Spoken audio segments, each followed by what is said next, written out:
Ministère Bethesda. Ministère Bethesda. Ministère Bethesda. Bonjour la famille dans le Seigneur. J'espère que tout le monde va bien. Je vous salue encore une fois de plus ce matin. Au nom de notre Seigneur Jésus-Christ. Très chers frères, il y a un langage que nous tenions dans nos assemblées. Il y a une certaine sécurité que nous avons aujourd'hui. Cela est dû, bien aimé le Seigneur, lorsque quelqu'un appartient à un groupe religieux. Je prends, excusez-moi, je vais peut-être citer le nom de certains groupes religieux.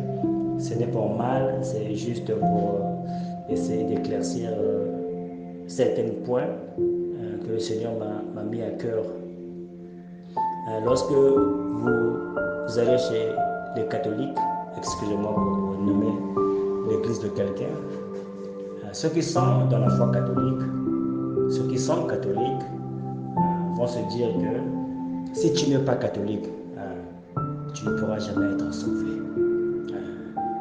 Dieu n'est pas avec toi si tu n'es pas membre de l'église catholique.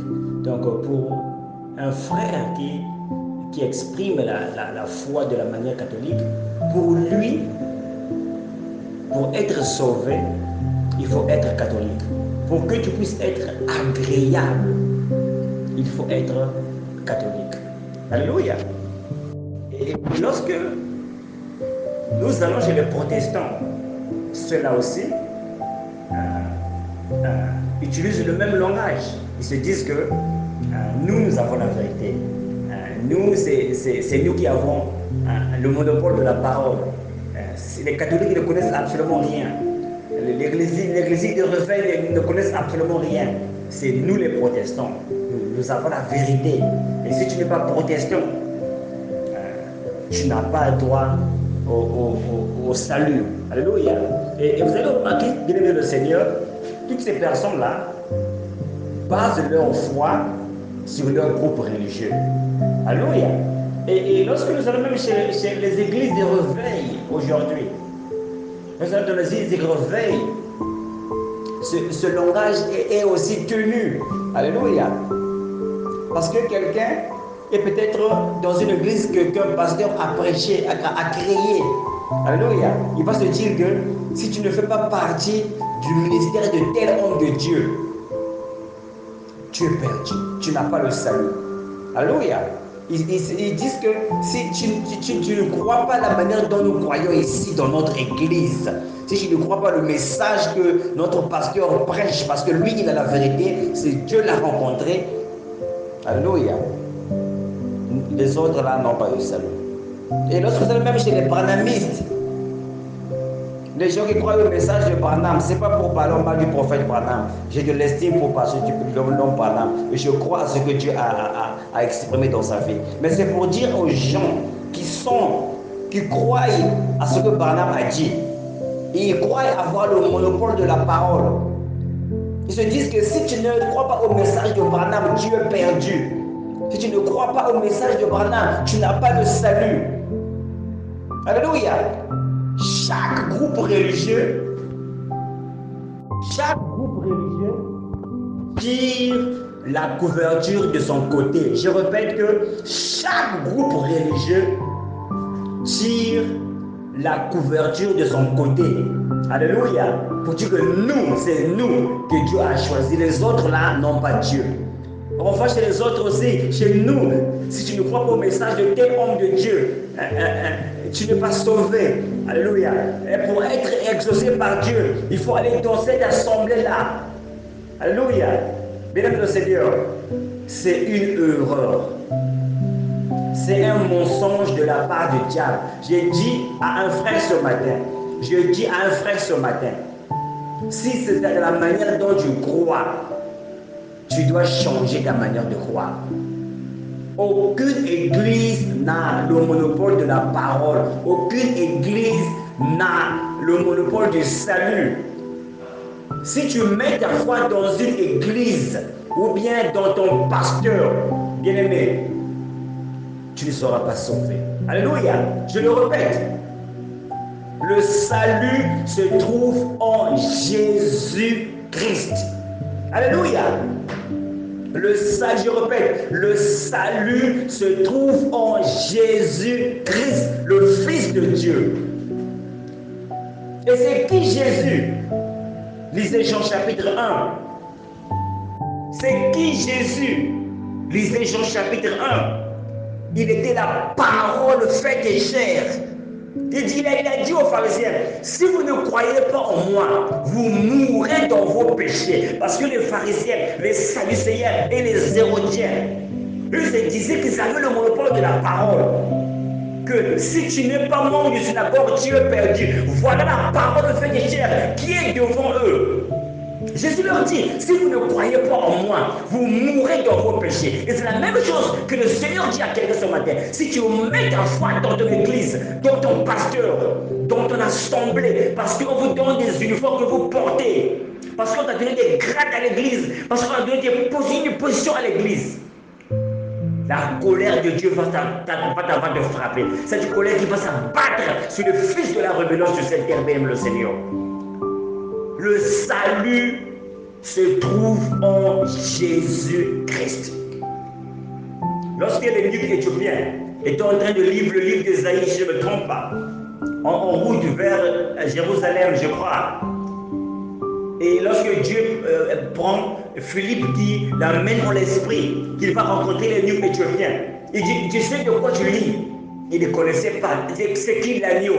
Et lorsque Philippe lui démontre la parole et qu'il comprit, qu'il fut baptisé, regardez ce qui se passe.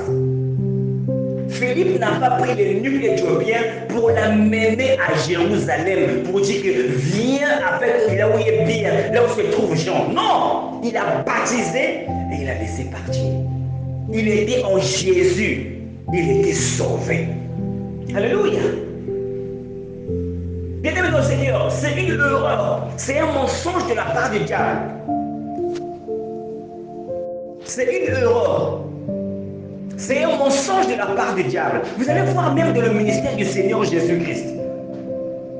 Lorsque les gens venaient à lui et qu'il les guérissait, il ne disait pas, venez, suivez-moi, on va aller à Jérusalem. Il leur disait, va, ne pêche plus. Parce que tu m'as rencontré, je suis l'essentiel. Tu m'as reçu, je suis l'essentiel. Va prier là où tu vas aller prier. C'est un mensonge qui est prêché dans beaucoup d'églises aujourd'hui. Parce que tu n'es pas de Branham, tu n'es pas sauvé. Parce que tu n'es pas catholique, tu n'es pas sauvé. Parce que tu n'es pas protestant, tu n'es pas sauvé. C'est un mensonge de la part du diable. Le salut se trouve en Jésus-Christ. Alléluia. Tu dois avoir la foi en Jésus-Christ. Tu dois croire que Dieu a mis le salut dans la parole de Dieu. Tu dois croire à toute la parole. Vous regardez même une illustration. Lorsque Israël se trouve en Égypte, avant le départ, pour qu'ils sortent de l'Égypte, il leur a dit que vous allez prendre un agneau jeune, qui n'a pas de défaut, c'est Christ, la parole. Il devait manger l'agneau et appliquer le sang sur le linteau. Sinon, l'ange de la mort s'abattrait sur vous. Christ est l'agneau de Dieu. Le sang appliqué, c'est la parole, appliqué par la foi en Jésus-Christ. À ce moment-là, ils étaient épargnés de la colère qui s'abattait sur le pays d'Égypte. Et aujourd'hui, la colère de Dieu s'abattra encore sur cette terre, bien de le Seigneur. Comme la parole le dit dans le livre de 1 Thessaloniciens, chapitre 5, à partir du verset 9. Car Dieu ne nous a pas destinés à la colère, mais à l'acquisition du salut par notre. La Bible nous enseigne, peuple de Dieu, 2 Timothée, chapitre 2, à partir du verset 10. C'est pourquoi je supporte tout à cause des élus, afin qu'eux aussi obtiennent le salut qui est en Jésus-Christ. Le salut est en Jésus-Christ. Et Jésus est la parole. Lorsque Dieu va juger cette terre-là, il ne jugera pas la terre par rapport à un autre modèle de jugement. Ce sera par Jésus-Christ. Ce sera par la parole. Alléluia. Ne mets pas ta foi dans une église. Tu vas être déçu.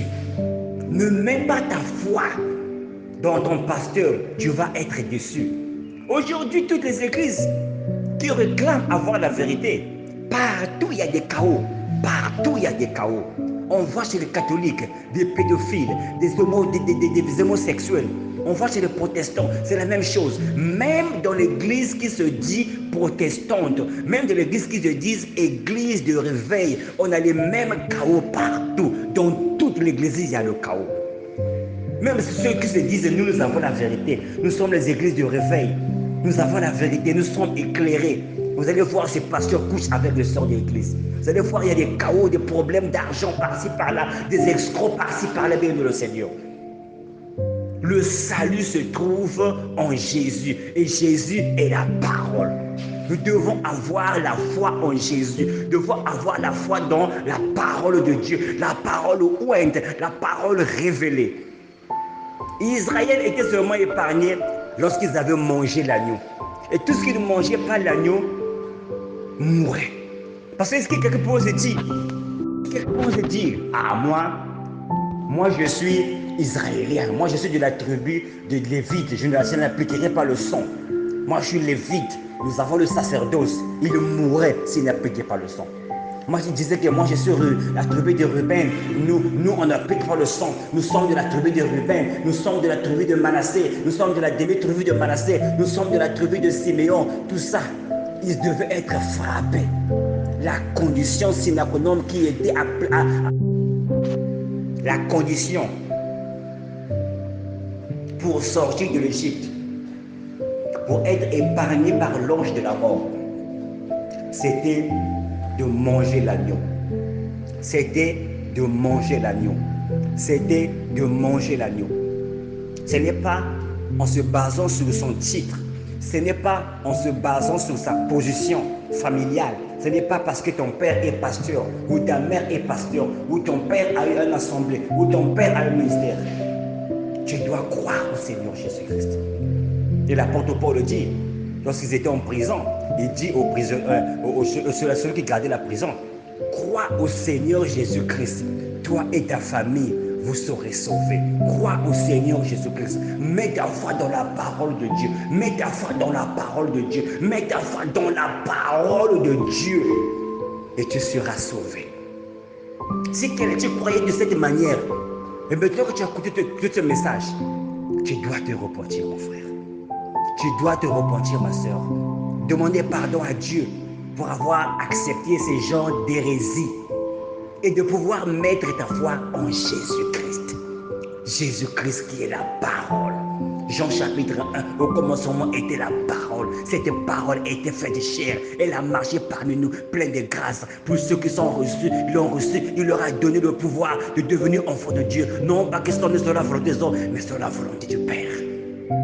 Et quelque chose que si tu n'as pas jamais donné ta vie à Jésus-Christ, et que tu écoutes ce message, il est temps de donner ta vie au Seigneur Jésus-Christ. De cesser avec la vie du péché, de cesser avec la vie de boîte de nuit, la vie du commérage, la vie du mensonge, et de consacrer ta vie à Jésus-Christ.